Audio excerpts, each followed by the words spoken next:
The following is an excerpt from the video Masters Blend. Masters Blend is a new arena footing developed by Premier Equestrian. You can read more about it at premierequestrian.com. Okay, so we're here with Jeremy Steinberg. That's it. And you're here doing a clinic with Margot at Hilltop. Yep. And you've been here, how many times have you been here? Oh, a lot. A lot. Yeah. So you come here often. For years. Okay, so you've seen the footing before, and now you see it. Now we put the Masters Blend in here because the arena was a little too hard, and we wanted to get a little bit more spring. Yeah. So tell us what your impressions are. With what you guys have added to it from the last time. The last time, I have to say, I liked the footing the last time as well. It was hard, though. It was hard to kind of concussive to sit on, and a little bit sound-wise hard. You could hear the horses hitting it. And so this trip now with the little bit extra that's in it, and it seems like it's a little fluffier on the top layer and has a little bit more spring to it, is what it feels like. Yeah, and so how does that ride?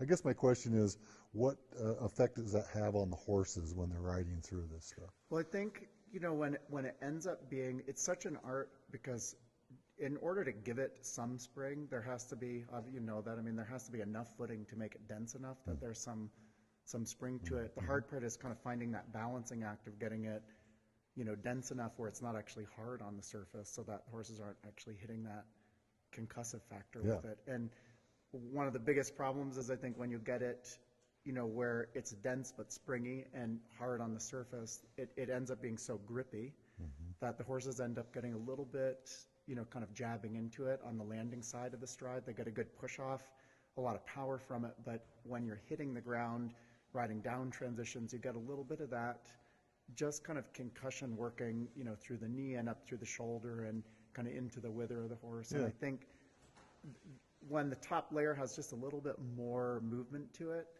and the horses can trust that when they hit the ground, they're not going to get that shock back at them, then we start to kind of get the feeling with transitions and things that there's a little bit more kind of musculature play back and forth instead of just this feel of a big power going out and a little bit kind of crash landing when you come back. So does it make the horses more confident, do you think? Yeah. And I think, like I said, they'll kind of power up into it, but you can, when it doesn't have that softness on the top or that spring to it, but when they come back, they're definitely apprehensive or tentative about kind of following through with the stride because I think the footing almost tricks them. Whereas when it's like this and it has a little more spring to it and it has some give on the top layer, they seem to be a little bit more confident with that adding power and coming back and being able to kind of transition quickly through that. They definitely feel a little softer to ride in their back and through their body and the way they feel into your hand when this versus something that's a little bit harder to the touch on the surface and a little too grippy. Yeah.